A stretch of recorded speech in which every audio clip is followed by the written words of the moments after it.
Your circle is shaping you more than you're shaping yourself.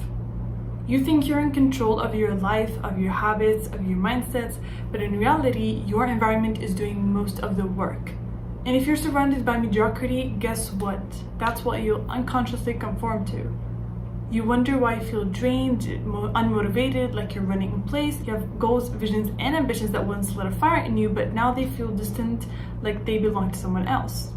And the truth is, it's not just about your lack of discipline or effort, it's your circle.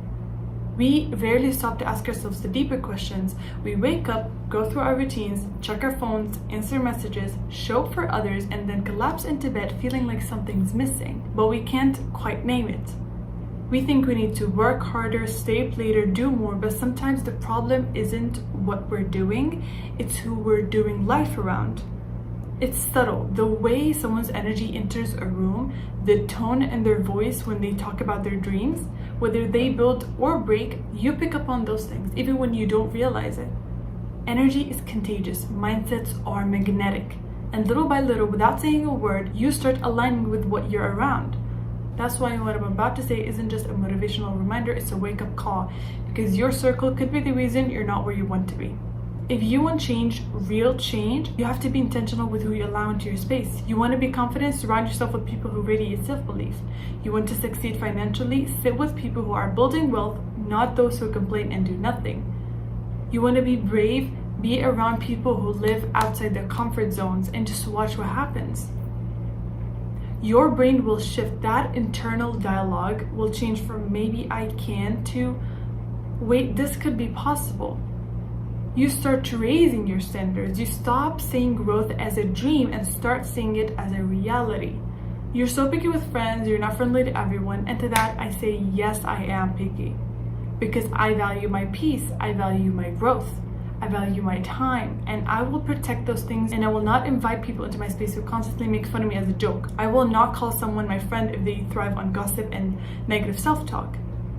There's a difference between being respectful and being overly friendly. Respect is a baseline, and I will always give it until it's not returned back.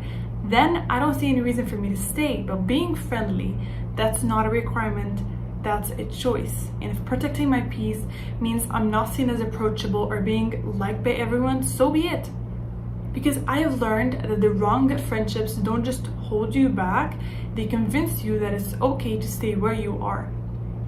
But the right circle, the right people, they don't just believe in you, they remind you of who you are when you play small. They reflect your highest self back to you when you can't see it. So if you're choosing to create distance from people who drain you, let me tell you, this may be one of the best decisions you'll ever make for yourself. It's not about being cold, it's about being clear. It's not about shutting people out, it's about opening space for something greater. You're not just protecting yourself from harm, you're giving yourself the opportunity to aim higher. You're giving yourself the chance to heal, to grow, to attract people who align with who you want to become. And no, I'm not telling you to go around and be cruel and rude to people. Respect still matters. Compassion still matters. But protecting your energy isn't true, that's necessary. You don't have to talk to people who constantly complain or criticize others, because whether you realize it or not, by engaging with them, you're strengthening that bond. And with time, their habits will become yours. Their mindsets will start to echo in your head. It will feel normal to gossip, to criticize, to scoff at ambition. And even if you resist it, mentally, emotionally, you'll be drained. When I didn't have the best circle around me, I used to tell myself I'm strong enough not to be influenced. I'm not influenced easily. So maybe it's fine to stay around those people, even though when I used to go out with them, I felt emotionally drained after. I thought this is how friendship should be because I never had better than this. And maybe I was not influenced easily, but then I asked myself at some point, why am I fighting so hard to stay in an environment that's pulling me down when I could move to another one that could lift me up effortlessly? Or at least I don't have to deal with being around people who have influence on me that doesn't align with who I want to be. It's like swimming upstream when there's a boat right next to you. It's unnecessary struggle. After I cut those people off, of course it took time for me to fix myself and grow, but after that it was so easy to grab people on the same level as me or higher without even trying to search for them. So now I'm intentional. I treat friendships like investments. I look for people whose lives reflect values I admire: integrity, growth, resilience, self-love. If I see something in someone that I want to cultivate within myself, I move closer. And the incredible thing is, without even realizing it, I start becoming that version of myself too. That's how powerful the people around us are. They change our energy by simply existing near us. But if you focus too much on finding perfect people, you'll feel depleted every time someone falls short. So don't let perfection get in the way of progress. Take one step at a time, one decision, one boundary, one shift in who you spend your time with. And yourself, of course. If you're unwilling to change your circle, don't expect your life to change. Growth doesn't show up on a golden plate. It demands space. And to make space, you must be willing to let go of toxic people, limiting habits, old stories that don't serve you anymore. That's how transformation begins. For me, I knew I had to distance myself from people who drained me. Only then did I feel the weight lift. Only then did I realize how much of my joy, focus, and energy I was pouring to people. But when it comes to habits, especially the deep ones like negative thinking, victimhood, self-sabotage, you need patience. Those don't disappear overnight. If you cut them off suddenly, they may sneak back in stronger than before.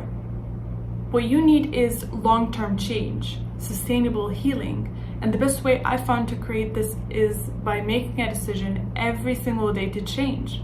You taking one step at a time every day while surrounding yourself with the right people. Of course, people who don't feed on your negativity, who don't find entertainment in your wounds, but who gently guide you forward.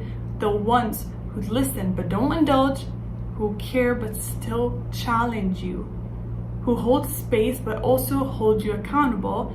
That's the kind of energy you want. People who see the best in you even when you can't see it. The ones who don't just tell you that you're capable, but live as proof that it's possible, and that's so important. Otherwise, you'll be doing the same. And of course, surrounding yourself with the right people won't just magically give you your dream life. You have to do the other part, which is working on yourself. Work on yourself and use the people around you as an inspiration. These are the people that you should seek, and to let them in, you have to let others go. It's not always easy, but it's always worth it, because in the end, your circle isn't just a group of people, it's a mirror reflecting who you are and who you're going to become.